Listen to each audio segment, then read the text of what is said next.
दोस्तों नमस्कार, आज मैं आपके सामने मराठों और मुगलों के बीच लड़े गए वीडियो के युद्ध का दूसरा भाग लेकर आ गया हूं। दोस्तों पिछले वीडियो में मैंने आपसे बात की थी कि बनावर की लड़ाई में मराठों की हार हुई, जिसके बाद मैसूर के सैनिकों ने शाम को शांति की घोषणा की और गठबंधन सेना मदद के लिए तमिलनाडु के तंजावुर चली गई और मैसूर के तीरों का मुकाबला करने के लिए तेल लिपिड शॉर्ट प्रूफ चमड़े की जैकेट और विस्फोटक तीरों से सुसज्जित सेना के साथ एक बार फिर से मैसूर की ओर निकल पड़ी और बनावर की लड़ाई के हार के बाद और भी ज्यादा सतर्क हो गए।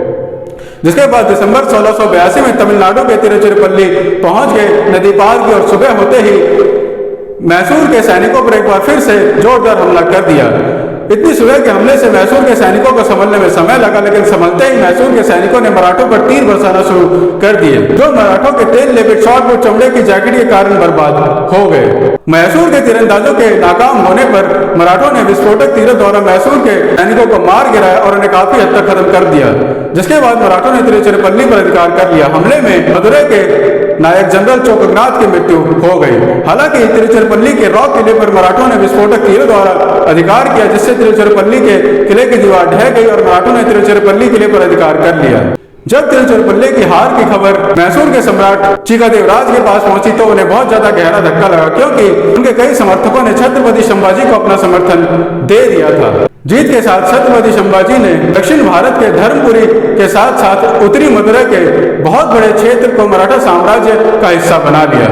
मैसूर साम्राज्य के सम्राट चीकादेवराज ने छत्रपति संभाजी को 1 करोड़ हॉर्न वर्तमान कर्नाटक राज्य के श्रीरंगपट्टनम में हार के हट जाने के रूप में दिए। मैसूर साम्राज्य दक्षिण भारत में स्थापित हिंदू कन्नड़ साम्राज्य था, जिसके प्रथम शासक और संस्थापक का नाम येदुराया वोडेयार था और अंतिम शासक का नाम जय चामराज वोडेयार था। मैसूर साम्राज्य को वोडेयार राजवंश के नाम से भी जाना जाता था। इसके अलावा मैसूर साम्राज्य के 2 महान शासक हैदर अली और टीपू सुल्तान इस्लामिक शासक रहे हैं और मैसूर साम्राज्य 1399 से लेकर 1950 तक पूरे 551 सालों तक अस्तित्व में रहा था। मराठा साम्राज्य ने 1683 में पुर्तगाली साम्राज्य के साथ भी मुकाबला किया। यह मुकाबला अप्रैल 1683 से 6 फरवरी 1684 तक चला और इस मुकाबले में छत्रपति संभाजी के साथ सेनापति यशाजी कंक और कृष्णाजी कंक के साथ कुल मिलाकर 17,000 मराठा सैनिक थे, जिनमें से 6,000 घुड़सवार सैनिक थे। तो दूसरी तरफ पुर्तगाली साम्राज्य के साथ भी 3,700 पैदल सैनिक थे, 20 तोपें, 9 सैनिक, युद्ध जहाज और देसाई विद्रोहियों का समर्थन था।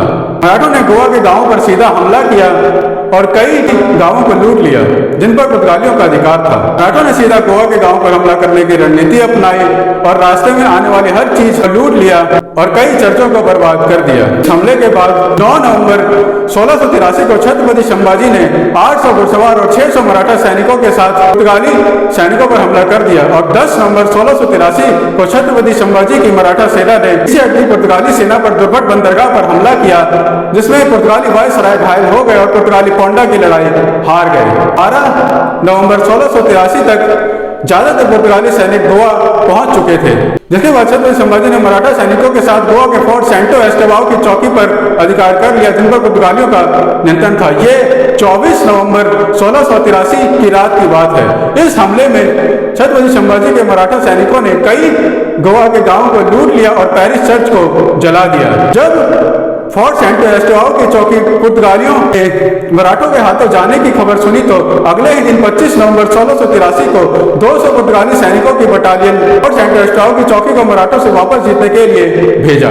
200 पुर्तगाली सैनिकों की टुकड़ी जल्दी ही मराठों से हार गई और वापस लौट आए। बाद छत्रपति संभाजी के निर्णायक और संभावित आक्रमण का अनुमान लगा के पुर्तगालियों ने गोवा के आसपास के क्षेत्रों के चावल के खेतों के बांध तोड़ दिए, जिससे चावल के खेतों में पानी भर गया और नदी चौड़ी हो गई। और जब छत्रपति संभाजी गोवा के क्षेत्रों को जीतने के लिए और आगे बढ़े तो बढ़ते पानी और पुर्तगाली नौसेना के संभावित आक्रमण का अनुमान लगाकर पीछे हट गए। दूसरी तरफ पुर्तगाली वायसराय डोम फ्रांसिस्को डी तवेरा ने औरंगजेब को पत्र के जरिए मराठों के हमले की सूचना दी, जिसके बाद मुगल बादशाह औरंगजेब ने अपने बेटे राजकुमार मुज्जम के नेतृत्व में 1 लाख मुगल सैनिकों की सेना भेजी। जल्दी ही मुगल बादशाह औरंगजेब के हमले की खबर छत्रपति संभाजी और वायसराय डोम फ्रांसिस्को दोनों के पास पहुंच गई। इसी दौरान मराठों ने अल्सेट और बड़देश जिलों के आसपास के क्षेत्रों पर हमला किया और उन्हें लगभग बर्बाद कर दिया। छत्रपति संभाजी ने मराठा सैनिकों के साथ गोवा के क्षेत्रों को जीतने के लिए और आगे बढ़ने का फैसला किया,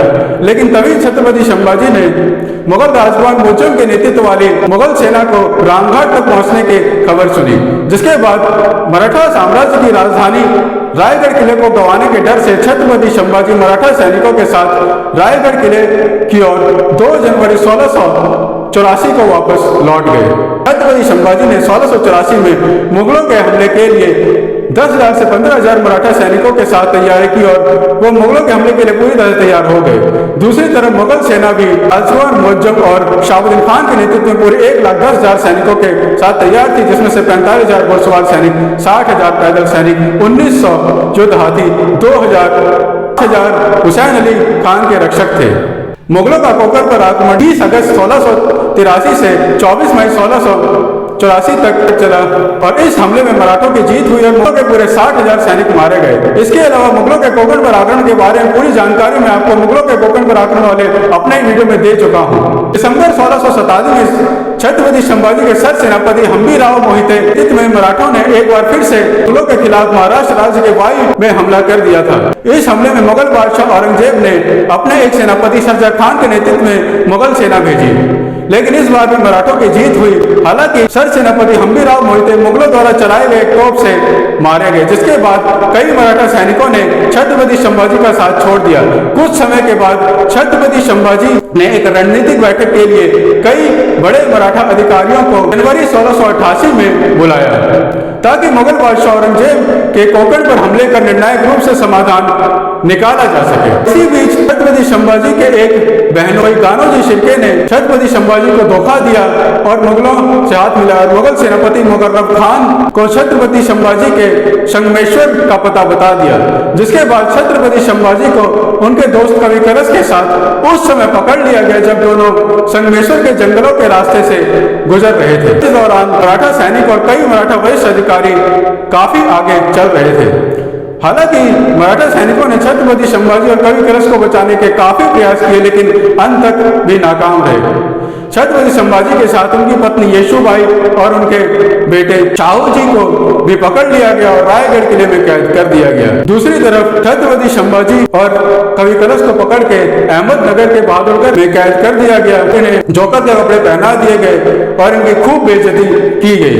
कई दिनों तक दोनों से मराठों के सारे राज बताने के लिए प्रताड़ित किया गया, जिनमें मराठों के खजाने, जासूसों, किलों और कई तरह के राज शामिल थे, जो छत्रपति संभाजी और कविकरस दोनों ने बताने से मना कर दिया। जिसके बाद दोनों के हाथों और पैरों की उंगलियां काट दी गई, फिर दोनों हाथ काटे गए, फिर आंख भी फोड़ दी गई और अंत में जीभ भी काट दी गई। दोनों को 1 फरवरी 1689 को पकड़ा गया था और अंत में भी कोई राज न बताने पर 11 मार्च 1689 को छत्रपति संभाजी को फांसी दे दी गई। तो मेरा मुगलों और मराठों के बीच लड़े गए कई सालों के वीडियो के युद्ध का दूसरा भाग यही समाप्त होता है। मेरा आज का वीडियो आपको कैसा लगा, अच्छा या बुरा, प्लीज मुझे नीचे कमेंट्स में जरूर बताएं।